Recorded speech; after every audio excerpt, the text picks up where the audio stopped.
नमस्कार। BA first year economics first paper और चौथा चैप्टर, और ये हमारा सीमांत उपयोगिता ह्रास नियम का अगला वीडियो है, अगला लेक्चर है। अभी तक ने हमने सीमांत उपयोगिता ह्रास नियम की नियम और सिद्धांत की व्याख्या का विश्लेषण किया। उसके बाद हम सबने नियम की मान्यताएं, नियम का स्पष्टीकरण, इसका विश्लेषण किया। और अब नियम के कुछ अपवाद, जो एक्सेप्शंस हैं, उसका विश्लेषण करेंगे। सीमांत उपयोगिता ह्रास नियम, अन्य बातें समान रहें तो उपभोग की जाने वाली वस्तु की एक से अधिक इकाइयों का यदि हम उपभोग करते हैं तो हम पाते हैं कि उपभोग की जाने वाली इकाई की क्रमशः वृद्धि से हमको घटती हुई सीमांत उपयोगिता प्राप्त होती है। अन्य बातें समान रहें, और ये अन्य बातें हमने तीसरे वीडियो में, तीसरे लेक्चर में देखे कि कुछ मान्यताएं हैं। मान्यता है कि उपभोक्ता स्वस्थ चित्त होना चाहिए, उपभोक्ता की मानसिक स्थिति अच्छी होनी चाहिए, उपभोग की जाने वाली वस्तुएं जो हैं वो समरूप होनी चाहिए, उपभोग में टाइम लैग नहीं होना चाहिए, समयांतराल नहीं होना चाहिए, उपभोग की जाने वाली वस्तु की कीमत स्थिर रहनी चाहिए, उपभोग की जाने वाली वस्तु की स्थानापन्न वस्तु की कीमत भी स्थिर रहनी चाहिए, और उपभोक्ता की आय भी स्थिर रहनी चाहिए, उपभोक्ता की आदतें, रुचि, फैशन आदि भी स्थिर रहनी चाहिए, ये भी अपरिवर्तित होना चाहिए, उपभोक्ता की सुखमय अवस्था होनी चाहिए। तो ये कुछ जो नियम है जिसमें अन्य बातें समान रहें कि ये शर्त है, तो ये नियम भी उन्हीं शर्तों पर आधारित है। किंतु कुछ अर्थशास्त्रियों ने इस सीमांत उपयोगिता ह्रास नियम के कुछ अपवाद हमारे सामने प्रस्तुत किए हैं, और उन अपवादों को हम दो भागों में बांट चुके हैं। हम दो भागों में उनको विभाजित करेंगे। पहला, नियम के अपवाद में नामात्र के अपवाद, अपेरेंट एक्सेप्शन, जो केवल दिखने में हैं अपवाद, और वो कुछ निश्चित मान्यताओं के, नियम की जो मान्यताएं हैं उनके उल्लंघन के कारण हमारे सामने आते हैं। और दूसरा, वास्तविक अपवाद। कुछ वास्तविक अपवाद भी हैं, यद्यपि उनका आगे विश्लेषण करेंगे तो हमारे सामने ये स्पष्ट हो जाएगा कि इस नियम के जो भी अपवाद हैं वो अवास्तविक है। पहला अपवाद, नामात्र के अपवाद में शराब के उपभोग करने पर कुछ विद्वानों ने कहा कि शराब का जब हम उपभोग करते हैं तो पहले पैग की तुलना में दूसरा पैग हमें ज्यादा अच्छा लगता है, फिर तीसरा पैग जो बनता है वो और ज्यादा रुचिकर होता है। ये बात सही है, किंतु ये जो हमारा नियम था, उस नियम की, हमारे इस नियम की एक मान्यता थी कि उपभोक्ता मादक पदार्थों का सेवन न किए हो। अब मादक पदार्थ मनुष्य की मनोस्थिति को बदल देते हैं। तो ये जो अपवाद हमारे सामने आता है, ये केवल हमारे नियम, हमारी इस नियम की मान्यताओं को के उल्लंघन के कारण होता है। दूसरा क्या है कि मुद्रा के संचय में ये कहा जाता है कि ये नियम क्रियाशील नहीं होता है, तो यहां पर स्पष्ट कर दें कि मुद्रा की अलग अलग इकाइयों का संग्रह किया जाता है। हम जानते हैं कि हमारा नियम ये कहता है कि उपभोग की जाने वाली इकाइयां समरूप होनी चाहिए। तो यहां पर समरूपता के नियम का उल्लंघन हो जाता है, समरूपता की मान्यता का उल्लंघन हो जाता है। तो इस कारण से ये अपवाद हमारे सामने प्रस्तुत होता है। तीसरा है दुर्लभ वस्तु के संग्रह में। कुछ विद्वानों का कहना है कि दुर्लभ वस्तु के संग्रह में सीमांत उपयोगिता ह्रास नियम क्रियाशील नहीं रहता है। सच्चाई है इसकी। तो यहां पर फिर एक बार सीमांत उपयोगिता ह्रास नियम के नियम की जो मान्यता है कि जो भी वस्तु है वो समरूप होनी चाहिए, तो वस्तु की समरूपता के नियम का यहां पे उल्लंघन किया गया। क्योंकि जब हम दुर्लभ वस्तुओं का संग्रह करते हैं तो वो वस्तुएं कई अलग अलग प्रकार की, उनकी इकाइयां अलग अलग होती हैं, अलग अलग प्रकार की वस्तुएं होती हैं। जैसे कोई कलाकृति है तो एक समान कलाकृति का संग्रह हम नहीं करते हैं, हम कई प्रकार की कलाकृतियों का संग्रह करते हैं। दूसरा, यदि हम दुर्लभ डाक टिकटों का संग्रह करते हैं तो एक ही मूल्य के डाक टिकटों का संग्रह नहीं करते हैं, वो अलग अलग रूप रंग आकार उनका बदल जाता है।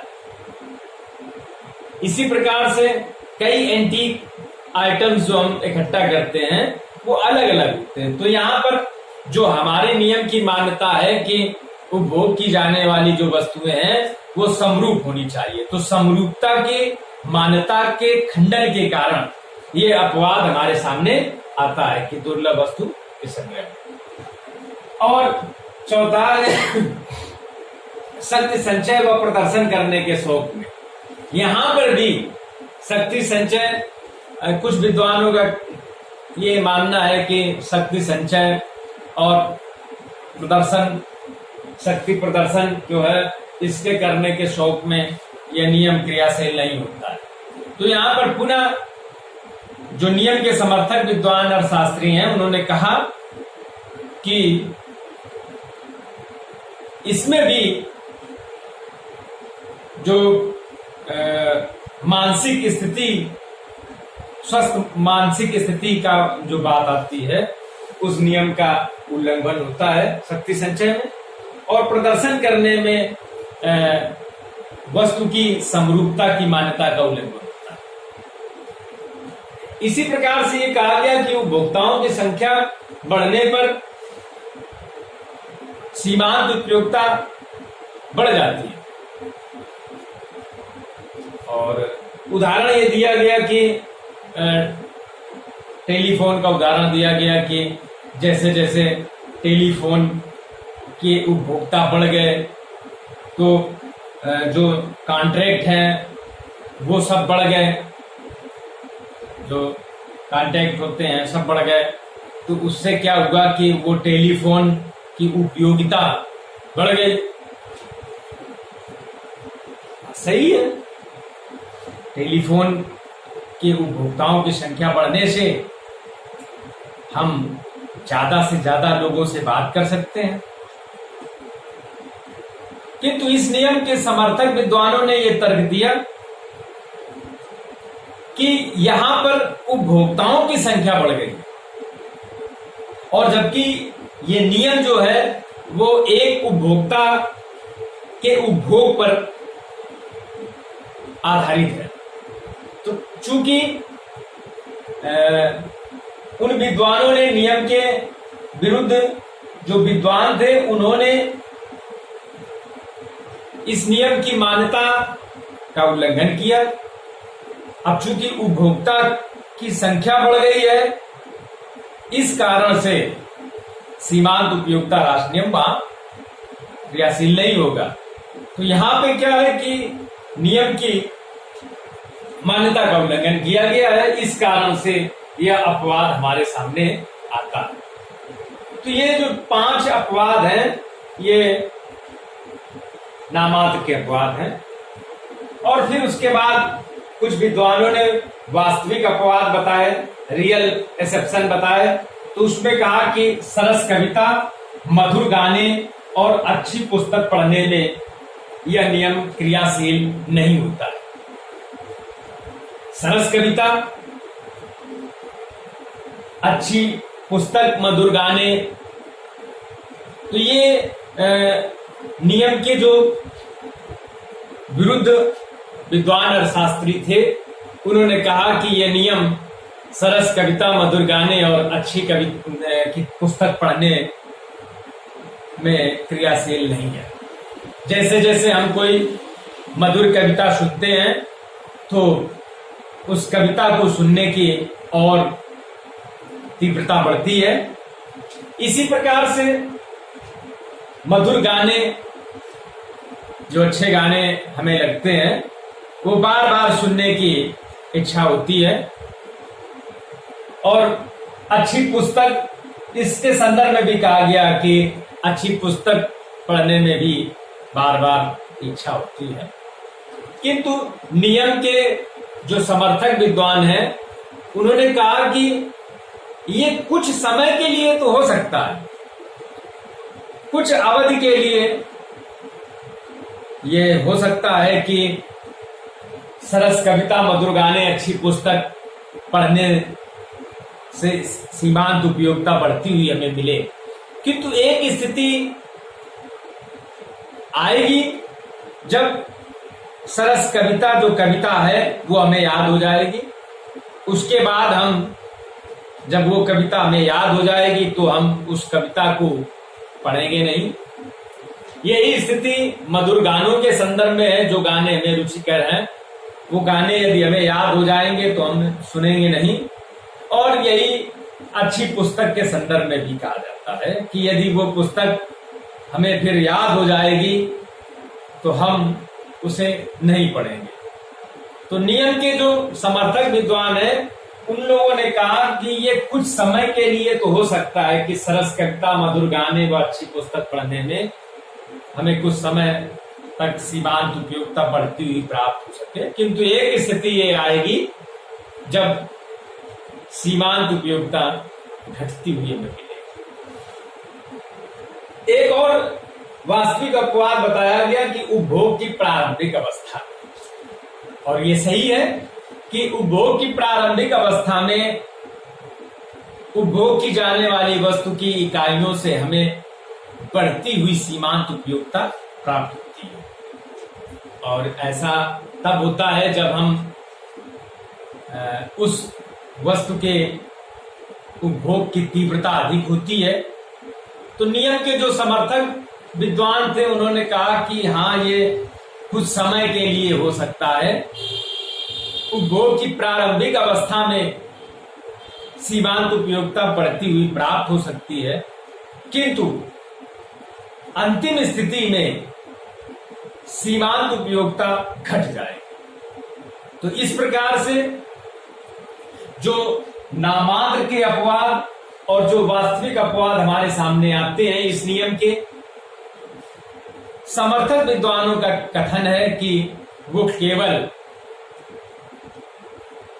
काल्पनिक है, नियम की मान्यताओं के उल्लंघन के कारण हमारे सामने प्रस्तुत होते हैं।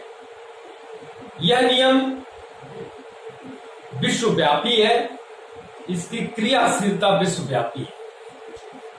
इसी संदर्भ में प्रोफेसर टाजिंग ने कहा कि सीमांत उपयोगिता ह्रास नियम की प्रवृत्ति इतनी व्यापक है और इतने कम अपवाद हैं कि इस नियम को सर्वव्यापी कहना अनुचित नहीं होगा। तो टाजिंग का जो ये कथन है कि सीमांत उपयोगिता ह्रास नियम की प्रवृत्ति बहुत व्यापक है और इतने कम अपवाद हैं कि इस नियम को सर्वव्यापी कहना अनुचित नहीं होगा। अर्थात सीमांत उपयोगिता ह्रास नियम सर्वदेशीय है, सभी देशों में यह लागू होता है।